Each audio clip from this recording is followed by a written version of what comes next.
Olá, querido irmão, querida irmã, como vai você nesse dia? Eu espero que muito bem, guardado, guardada, protegido, protegida pelo Senhor. Meu desejo no nosso estudo de hoje é que você encha o seu coração cada vez mais de confiança em Deus, que você possa expressar os seus louvores de gratidão a Deus pelos seus feitos, pelo seu agir e principalmente pela sua justiça, pelo seu juízo reto, pelo seu cuidado sobre cada um de nós que tememos o seu santo e poderoso nome.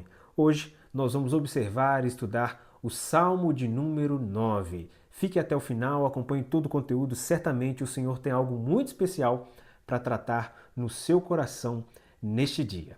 Graça e paz, meu nome é Juliano Nascimento e você está no Devocional Kairos. Seja muito bem-vindo, seja muito bem-vinda. Antes de começar, eu quero te encorajar mais uma vez a orar quando nós terminarmos este devocional sobre uma pessoa.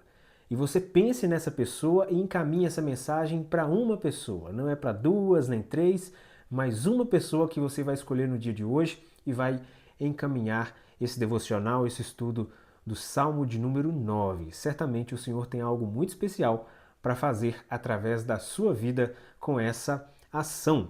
Vamos então observar o Salmo de número 9. O Salmo de número 9 é um grande hino de louvor, de gratidão a Deus pela sua justiça. Uma curiosidade interessante é que o Salmo de número 9 e o Salmo de número 10, no texto original, eles são apenas um salmo, eles são uma coisa só.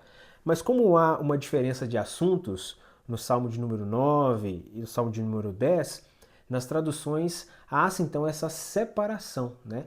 O Salmo de número 9 e 10 também, inclusive, é um dos salmos que nós enxergamos dentro da palavra de Deus que são acrósticos, ou seja, a forma de escrita deles é na ordem alfabética, obviamente no texto original, o texto hebraico, né? Então, Aleph, Beit, enfim, todas as palavras do alfabeto que começam cada versículo. Algo muito interessante que chama a nossa atenção porque é uma forma poética, né? E um cuidado muito precioso na escrita desses salmos. É algo muito interessante de nós observarmos. Agora, já olhando diretamente para a aplicação deste salmo, eu quero fazer a leitura primeiro do verso 1 até o verso de número 6. Aqui o autor, o salmista, expressa sua gratidão pelo agir de Deus. De fato, ele demonstra como Deus cuida de nós e ele expressa essa sua gratidão. Veja se isso se parece com algum momento da sua vida. Ele diz, o verso 1: Eu te louvarei, Senhor, de todo o meu coração.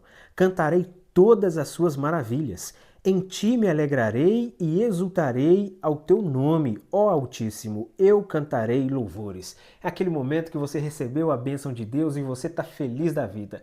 Grato a Deus pelo cuidado, pelo agir do Senhor. É muito bom, não é, meu irmão, minha irmã? De fato, motivos para louvar, para agradecer ao Senhor. Continua no verso 3. Pois ao retrocederem, os meus inimigos tropeçaram e somem da tua presença, porque defendes o meu direito e a minha causa. No trono te assentas e julgas retamente.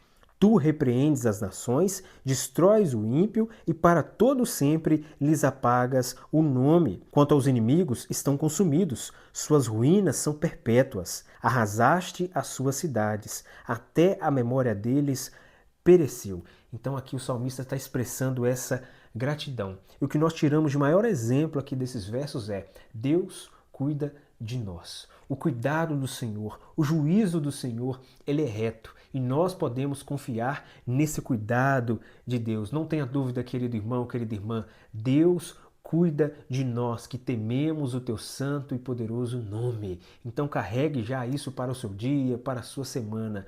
Deus cuida de você. Deus cuida de nós. Vamos observar agora do verso 7 até o verso 10, e o salmista expressa ainda essa sua gratidão, mas agora demonstrando esse controle de Deus em todas as coisas. Inclusive ele ressalta que Deus ouve o nosso clamor, Deus ouve a nossa petição, Deus ouve o nosso clamor pela sua justiça, Deus atende de fato aquilo que nós pedimos.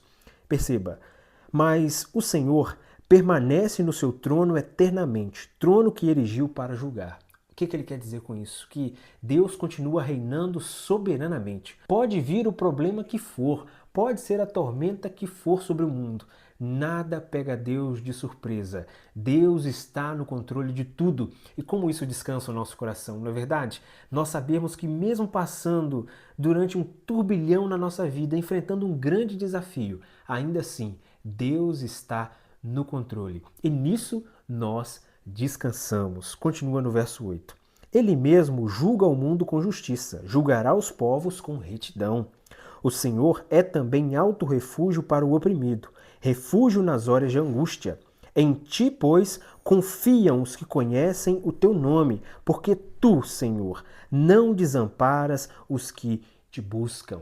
Tenha certeza, amado irmão, amada irmã, quando você busca ao Senhor, quando você levanta um clamor ao Senhor, o Senhor atende, o Senhor ouve esse nosso clamor, o Senhor ouve a nossa oração de fato, não tenha dúvida, por isso não se acanhe, não tema. Se você é uma pessoa temente ao Senhor, que você não tenha medo de levar as suas causas diante de Deus, de apresentar as suas petições diante de Deus, levante o seu clamor ao Senhor, porque de fato o Senhor tem prazer em ouvir os seus filhos. Portanto, confie no Senhor, compartilhe com o Senhor aquilo que você está passando, aquilo que tem te afligido, aquilo que tem oprimido a você, aquilo que tem trazido dificuldades sobre a sua vida. Compartilhe com o Senhor.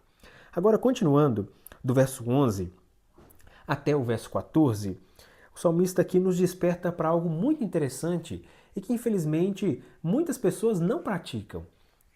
Nós temos o costume de orar a Deus e Deus nos abençoa, Deus responde às nossas orações, mas quantos de nós temos o hábito abençoador, o ato bíblico em obediência de comunicar os feitos, comunicar as bênçãos que nós recebemos de Deus? Não são muitos que fazem, mas o salmista aqui, expressando a sua gratidão, ele está feliz, ele quer anunciar para todo mundo as bênçãos de Deus sobre a sua vida. Perceba o verso 11 em diante.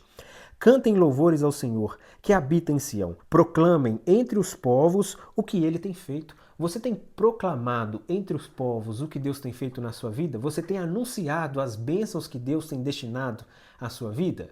Isso é algo importantíssimo para nós. Pois aquele que requer o sangue lembra-se deles e não se esquece do clamor dos aflitos. Compadece-te de mim, Senhor. Vê a que sofrimentos me reduziram os que me odeiam. Tu que me levantas das portas da morte, para que às portas da filha de Sião eu proclame todos os teus louvores e me alegre na tua salvação.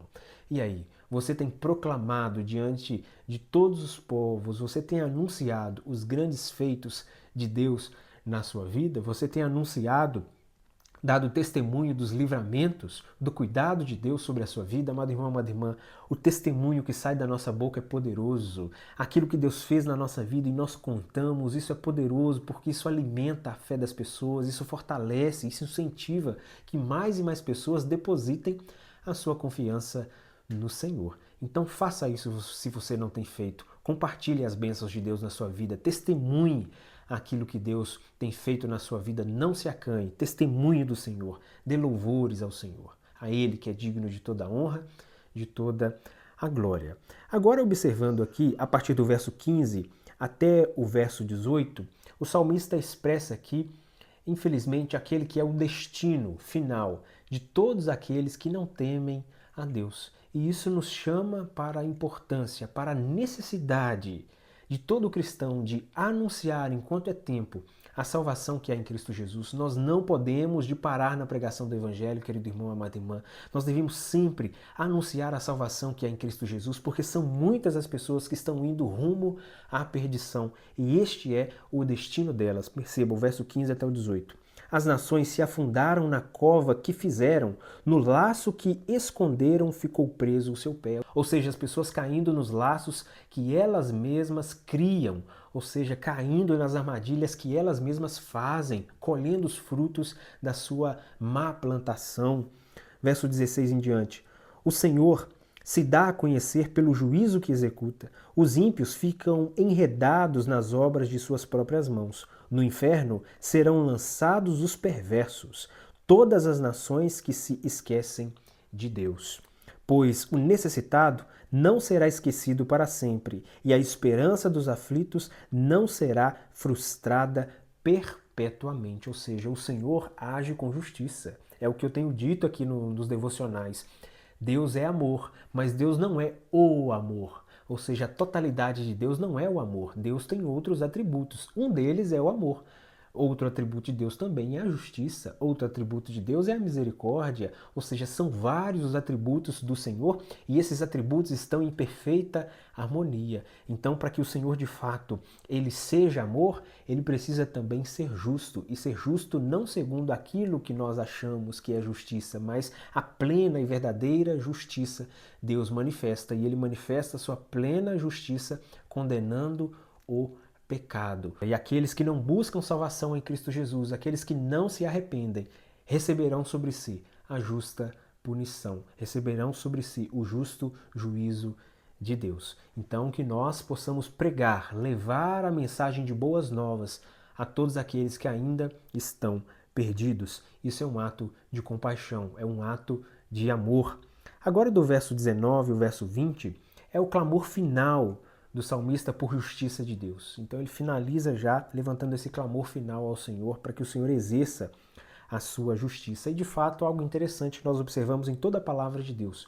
Os filhos de Deus, nós que somos eleitos, somos chamados pelo Senhor, nós somos despertados pelo Espírito Santo de Deus a ter sede, fome por justiça. Nós desejamos a justiça que vem de Deus e nós, de fato, devemos sim agir ativamente contra todo tipo de injustiça, mas sempre levando as causas a Deus, sempre colocando diante do Senhor, confiando que o Senhor já estabeleceu no seu tempo um dia para executar o seu juízo pleno sobre todo o mundo, sobre toda a face da terra. Então finaliza o salmista: levanta-te, Senhor. Senhor, não deixes que os mortais prevaleçam, sejam as nações julgadas na sua presença, e de fato serão mesmo.